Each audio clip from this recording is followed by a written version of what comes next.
This is a story of the humble heart's triumph. A long time ago in the kingdom of Uzuri, Prince Kazi was born, heir to the throne of his benevolent parents King Juma and Queen Zahara. However, from an early age, Kazi's heart veered towards darkness, his actions causing turmoil within the kingdom. Prince Kazi's arrogance and wickedness knew no bounds. He exploited his position to oppress the people, levying heavy taxes and showing no mercy to those who dared to oppose him. His cruelty spread like a poison, casting a shadow over the once harmonious realm, all to the despair of his parents. They sought the counsel of the wise men in the village on how to reform this wicked prince, and all words and pleadings fell on the deaf ears of the wicked prince. One fateful day, Prince Kazi decided to take an unplanned walk to the village town square. Usually, due to his reputation, the villagers were warned ahead of time that the prince is due to take a walk. But this time, as it was unplanned, the villagers were unprepared. The carriers of the royal umbrella, which was carried to shield His Royal Highness from the sun, were worried as it seemed the prince had a dark cloud over him on this day.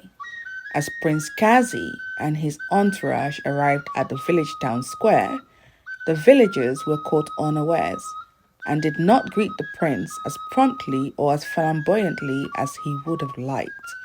So, in a fit of rage, he ordered the wrongful imprisonment of innocent villagers and also the wise councilmen of the village who dared to question his action on that day. It was clear that his parents were unable to control him.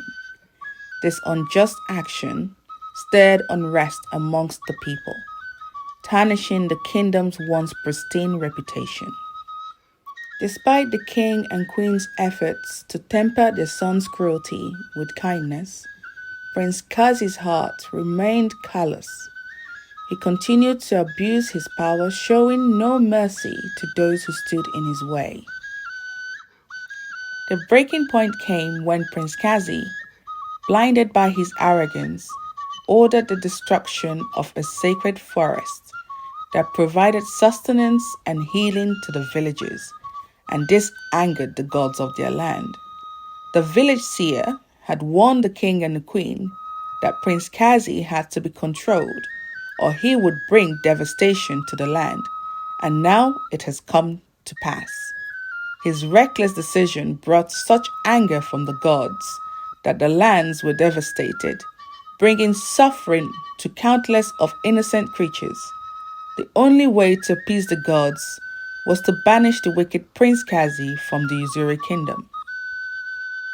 Unable to ignore the plight of their people any longer, and as ordered by the gods, King Juma and Queen Zahara banished Prince Kazi from the kingdom. Cast out from his homeland, Prince Kazi wandered the neighboring lands, consumed by anger and a very dark heart. Within weeks, he had squandered the money and the provisions given to him by his parents, and yet his heart remained cold and wicked. However, fate intervened when he stumbled upon a humble village called Utali. The people of this village lived in harmony and extended the hand of kindness to the now destitute prince. Even at this point, his wicked heart remained, and he scornfully accepted the help of the villagers. The village chief made a hut available for the prince, and the next morning made it clear that to eat in this village, everyone must work. He was assigned to one of the many farms of the village. The prince remained entitled and barely pulled his weight on the farm. This led to the gradual resentment of his fellow farmhands.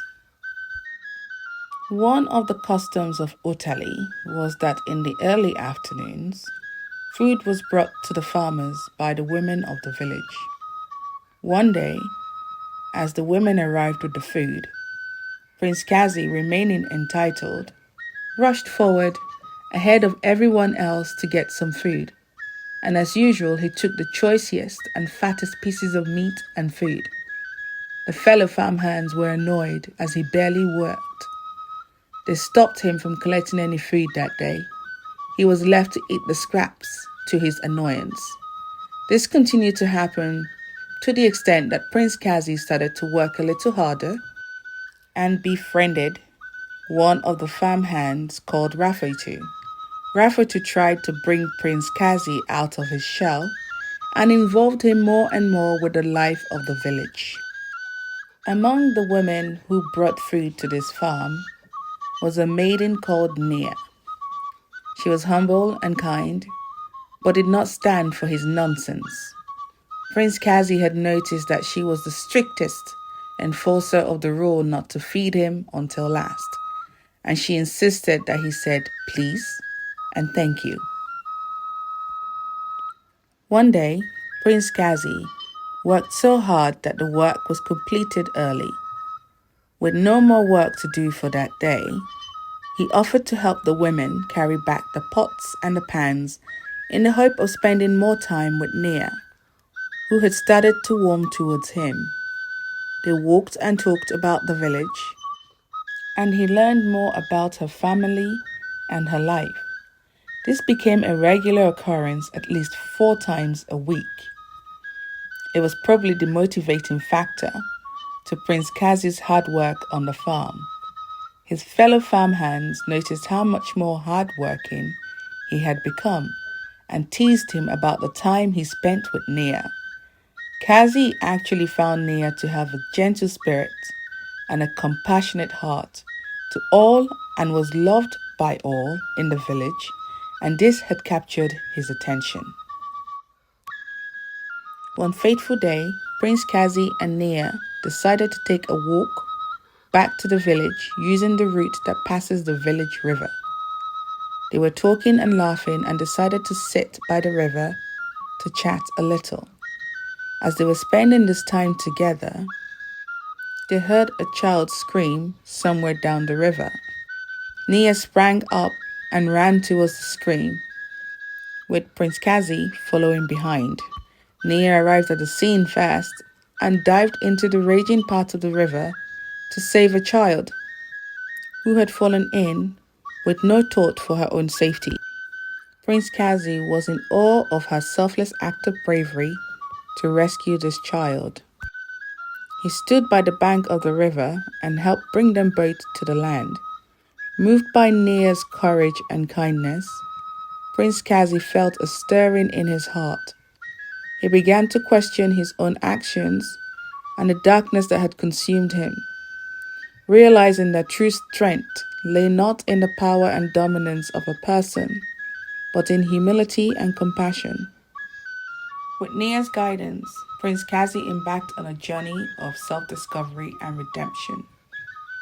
He humbled himself before her, finally revealing to her why he found himself in their village and his past transgressions. Nia listened to him, not judging, but was honest in her advice to him. This led to him actually acknowledging the errors of his ways and now wishing to seek forgiveness for the harm he had inflicted to the people of his kingdom, but he remained unsure of the reception he would receive. Prince Kazi spoke to Nia about his plan to head back to his parents' kingdom. She was supportive, but advised he speak to the village chief before embarking on this journey. Knowing her advice to be wise, the prince asked for an audience with the chief, something his previous self would never do. Sought permission? Never. He thought of this and wondered why he had such a cold heart. The chief granted him an audience, and Nia accompanied him. During this meeting with the chief and his advisors, he thanked them for their help, the shelter and the hospitality, and even the training received in farming. He also sought the permission of the chief to leave the farm and head back to his kingdom.